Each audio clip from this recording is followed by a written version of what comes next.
Nang maya-maya ay nakarinig na nga ang dalaga ng pagbusina ng sasakyan. Agad na tumayo, papunta sa bintana at sinilip.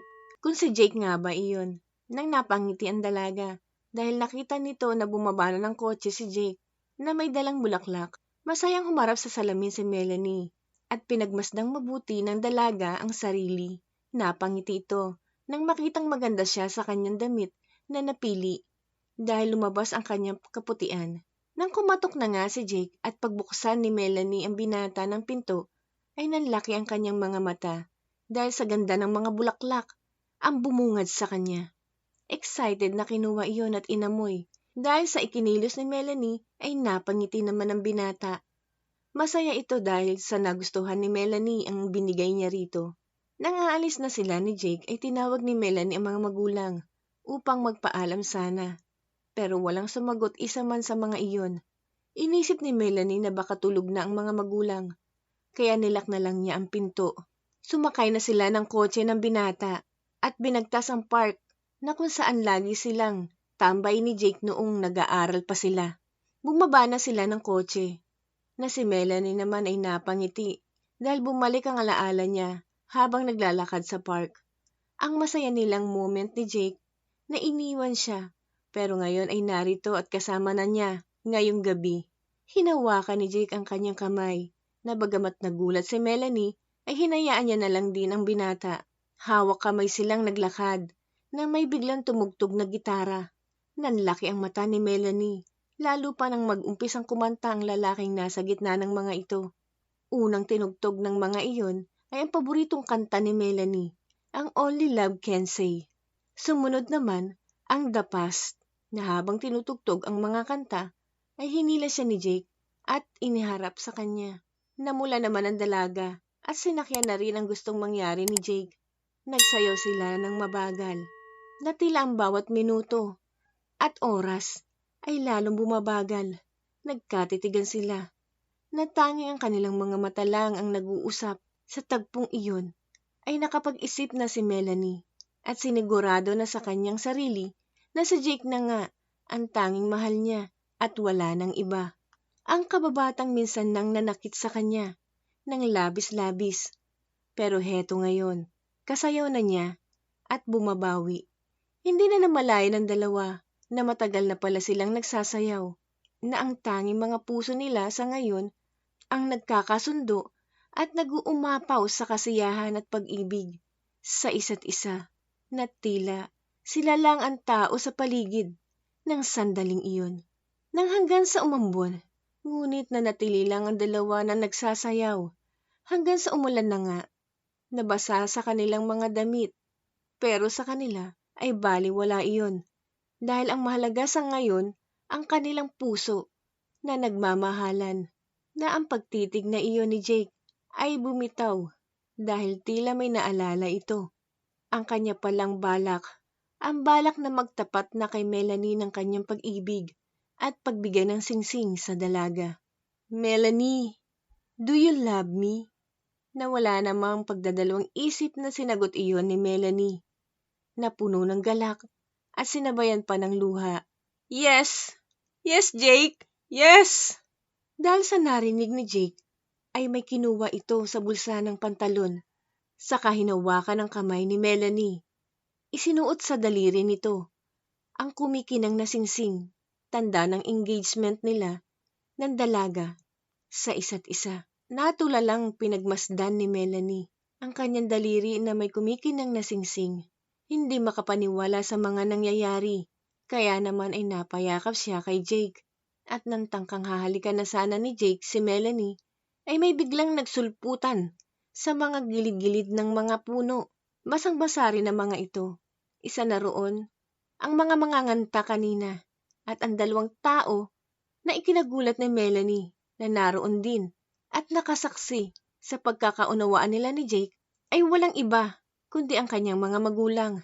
Mga nakangiti ito sa kanya at ang ama pa ay sumenyas ng okay sa kamay nito. Inisip ni Melanie na ang mga magulang talaga niya ay masyadong boto kay Jake simula pa ng bata sila.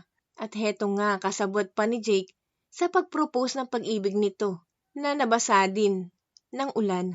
Iniharap siya ni Jake sa kanyang mukha at hinalikan sa labi si Melanie. Bagamat nahihiya sa mga magulang, hinalikan siya ng madiin ni Jake at umubod ng tamis na siya naman ay tumugon din.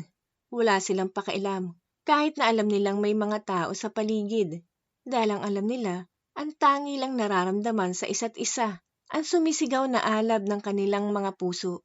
Lumipas pa ang ilang araw at buwan. Ang negosyo ni Melanie ay naging successful na.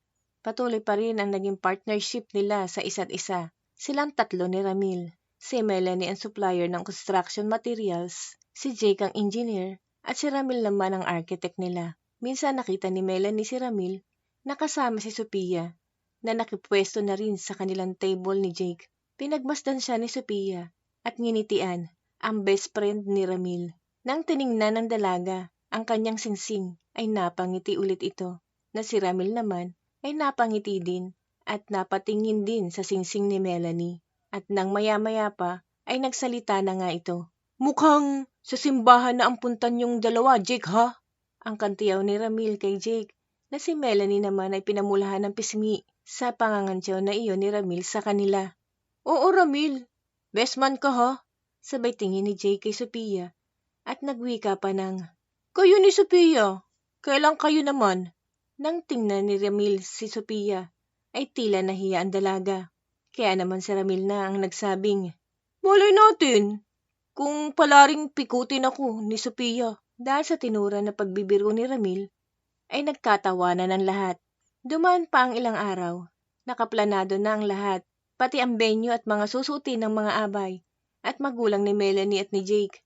Napagplanuhan na kasi ng dalawa na magpapakasal na sila ng buwan ng Hunyo. At nang sumapit na nga ang araw ng pag-iisang dibdib ni Melanie at ni Jake, ay napuno ang simbahan ng kanilang malapit na kaibigan at kanilang mga kamag-anak nang magsimula na ang tugtog na Only Love Can Say, na hiling ng dalawa na ikakasal, na habang si Melanie ay naglalakad papunta sa harap ng altar na kung saan naghihintay sa kanya ang pawis na pawis at punong-puno ng tensyon na si Jake. Hawak ang kamay ni Melanie ng kanyang ama. Naglakad sila sa gitna ng simbahan na may pulang latag, na habang si Jake ay nagaantay sa kanila na nakatingin, walang kurap, na tila gandang-ganda sa kanyang magiging wife na si Melanie. Na makalapit na nga sila ng kanyang ama kay Jake, bilang paghatid sa lalaking umiibig sa kanya, ay binitawan na ng ama ang dalaga, na habang papalapit si Melanie ay napapaluha si Jake. Nasa isip niya ay sa wakas, ang kanyang kababata noon ay heto na sa kanyang harapan. Ang magandang dalagang si Melanie ay naluha na rin nang makitang lumuluha din si Jake. Pero gayon pa man ay nagpakatatag ang dalawa dahil kailangan na nilang tapusin ang seremonya ng pari para matapos na at mapag-isa sila. Now, you may kiss the bride. Na-excited namang kinis ni Jake ang dalaga. Matagal iyon at maalab na halos kung pwede lang ay ayaw na nilang bumitaw.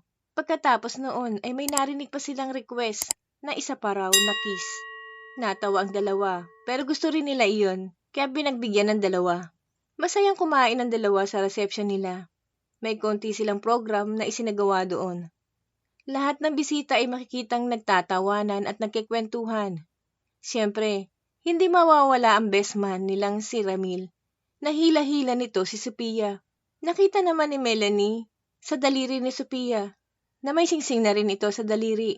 Kaya napangiti siya ng palihim at inisip na sila naman ang susunod na ikakasal. Nang maghagis na nga ng bulaklak si Melanie para sa mga dalagang umattend ng kasalang iyon. Hele-helera ang mga babae at nang masalo ni Sophia ang bulaklak ay nagkasiyahan ng lahat. Napatingin naman si Ramil kay Sophia at ganun din naman ang dalaga sa kanya. Nang matapos ng kasalan sa simbahan ay pumunta na ang lahat sa reception place. Nang matapos na ang lahat ng activity ng kasal ay niyaya na ni Jake si Melanie.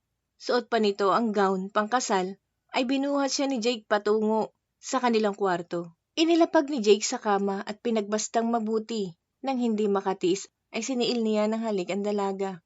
Na ang dalaga naman ay hindi tumutol sa lalaking mahal niya. Kayang-kaya niyang ibigay ang lahat-lahat sa kanya. Nakalimutang isarado ni Jake ang pinto Kaya nilapitan niya ito at isinarado, kasabay ng muling paghalik kay Melanie ng ubod ng tamis at alab, na ang tanging nakasaksi sa kanilang pagmamahalan ay ang 4 na sulok ng kwartong iyon. Lumipas pa ang ilang buwan habang nanonood ng TV si Jake, ay masayang nilipitan ni Melanie ito at may ipinakitang ultrasound si Melanie ng kanilang baby. Napalaki ang mata ni Jake dahil nasa larawan ay hindi lang isa, kundi kambal ang kanilang magiging baby ni Melanie. Napangiti ito ng malapad, sabay kinarga ang asawa at sinabing, "Mahal kita, Melanie. Kayo na magiging anak natin." Hinalikan nito si Melanie na para sa mga anak niyang pinananabikang lumabas. Ang dalawang magkababatang sabay lumaki at nangarap. Nagkahiwalay at nagkitang muli. Ngayon ay isa ng magiging ama at ina sa kanilang magiging anak na kambal. Totoo nga ang pag-ibig ay napakahiwaga. Walang sino-sino. Wala sa edad, itsura at sitwasyon. Ang tunay na pag-ibig, nahahamakin ng lahat. Masunod lamang ito. Wakas.